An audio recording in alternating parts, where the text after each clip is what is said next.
Oh my god, I have had some run-ins with some scammers lately. I don't know if it's because everyone's sitting at home and they're more vulnerable, but it has been like the second or third time of being potentially scammed.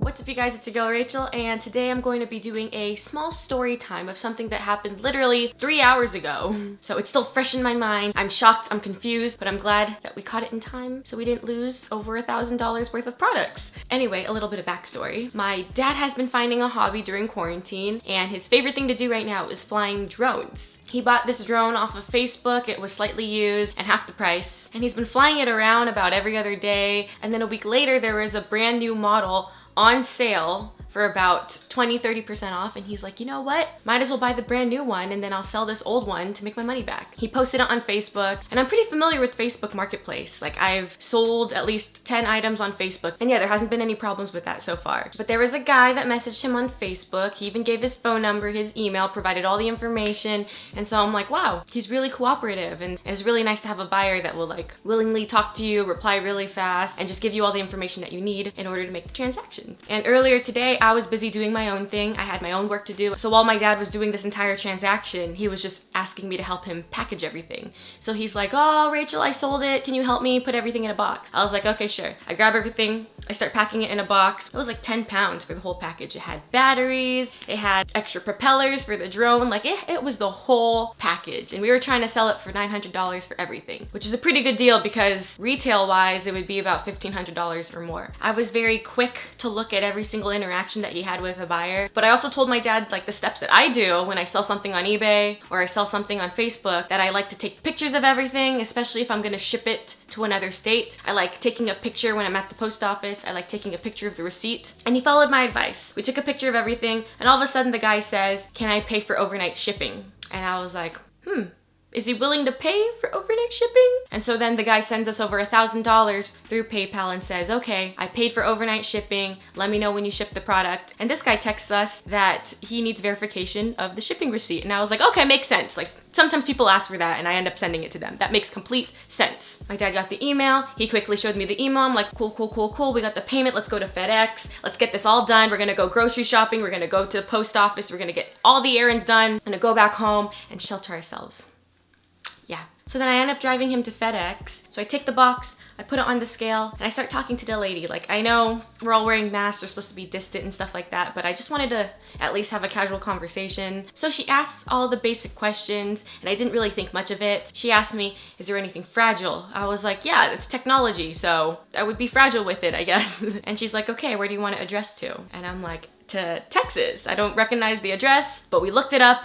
It's an actual place in Texas, so I was like, okay, I wasn't thinking much of it. And then she asked the type of shipping I would like to use, and I just followed the request off of the text message from my dad's phone saying overnight priority. And she's like, cool, it's gonna be $132. I was like, okay, cool, like I'm not paying for it, my dad's not paying for it. He said he would cover shipping, so that's not an issue. And I asked the lady at the front desk, hey, can you give me a copy of the shipping receipt so that I can send it over to PayPal? And she just went, what? I was like, oh, well, the payment is pending, so I like to take a picture of the shipping receipt just in case. And she's like, that's not really necessary.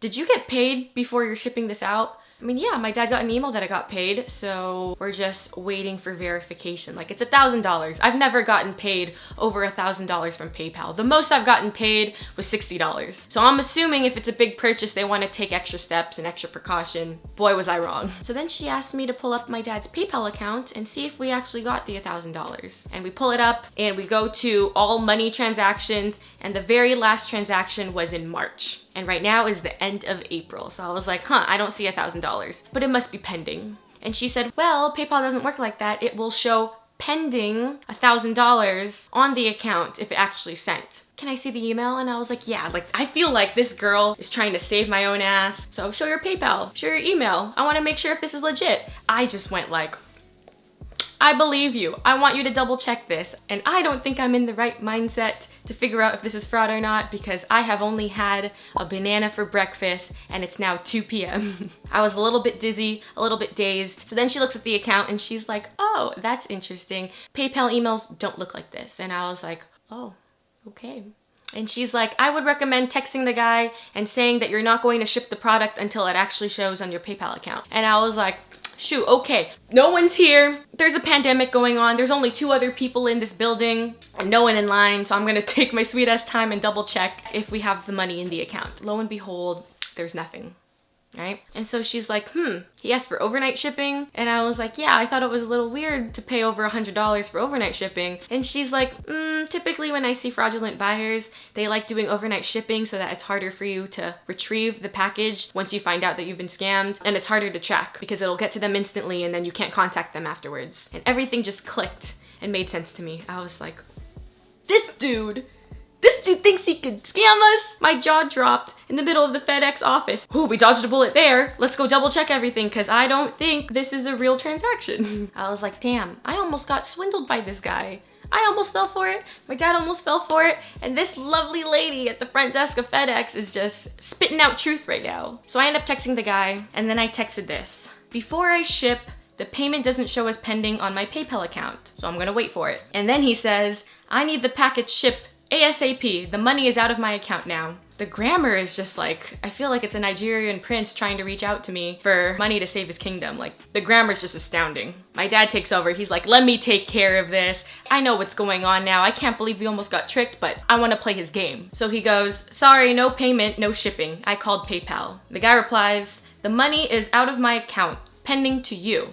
It's awaiting shipment tracking number for verification before they can automatically credit you fully. Lastly, he goes, I just hang up the call now from PayPal that the payment is sent to you under PayPal goods and services. So you need, I can't read this for some reason. So you need to ship off the drone, take a photo of the receipt you got from FedEx, reply into the email, verify it, and then they will credit you the money fully. Now at this point, it seems a lot sketchier. I was like, okay, we've been taking up this woman's time for too long now. And so after we got all the information, I just looked at the lady and I was like, thank you so much for looking out for us. Like, I didn't even know that was a thing. So kudos to you. You really saved $1,000 for us right there. And she's like, no problem. We see this all the time. So I just wanted to let you know. As soon as I walk out the door, I hear her coworker say to her, man, you should be promoted to PayPal fraud expert because you've been helping a lot of people out with this. And I'm just like, she should. Someone give her a raise. She is an A+ employee. Like, oh my goodness. So then we sit in the car. We kind of just lean our seats back and go,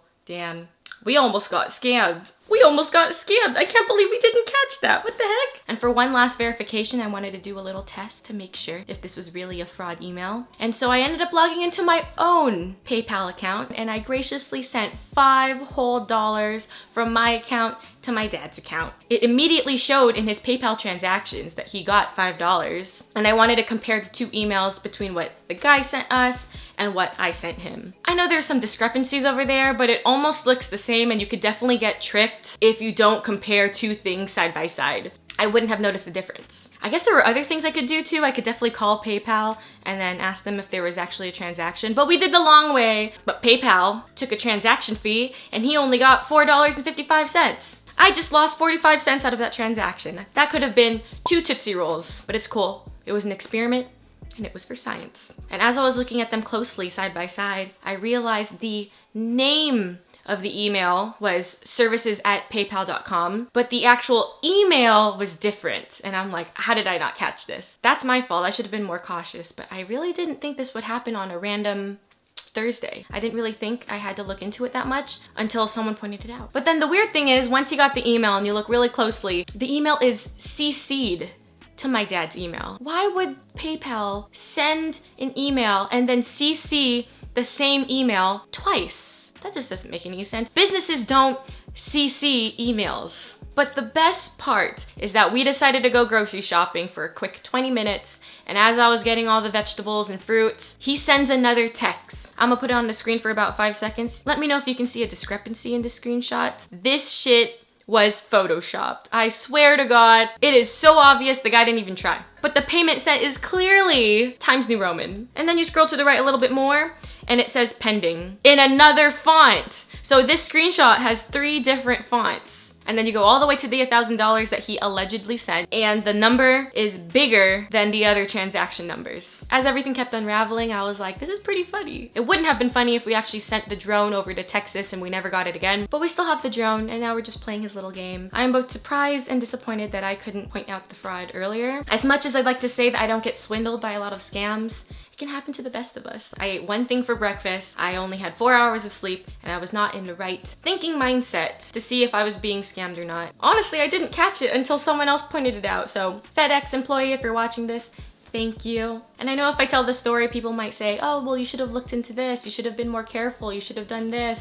And I'm like, I know, I should have been more careful, but scamming happens to the best of us. When I finally came home and my mom asked me about the post office, I told her, hey, we almost got scammed. It's crazy. Like, we didn't notice it until the very end. I want to show you what the guy sent. So I showed her this picture, which is the screenshot of the PayPal payment. It's a screenshot of his PayPal account sending $1,000 over to my dad. And I asked her, what do you think is wrong with this photo? And she was like, the plus and negative signs are different. And I'm like, whoa, I'm pretty sure this guy gets away with this scam all the time, especially when he goes after the older generation. The reason why I wanted to share this story so bad is like, people fall for this all the time, and I kind of wanted to share my experience with it so it doesn't happen to anyone else. As much as we have a lot of free time, scammers and hackers also have a lot of free time to take your information and money. Anyway, I just wanted to make this video as a little story time and a little bit of a PSA. If anyone else is buying things online, be extra careful, because I definitely was not. So it could definitely happen to you, your parents, or anyone of the older generation. And yeah, I hope you got to learn something from my story. And I'm super high off of caffeine right now, so my heart is pumping, and this whole event just got me shook. And I guess now we have 2 drones, so I can go and fly with my dad too. Anyway, I hope you guys enjoyed my story. Let me know in the comments if you've ever had a scam situation. I want to go ahead and read all of them so I'm better prepared. And yeah, I hope all of you are staying safe and staying at home and trying to feed your boredom one way or another. Thanks for watching, everybody, and I will see you next time. You almost got us. It was real close. You almost got us, but you didn't, so.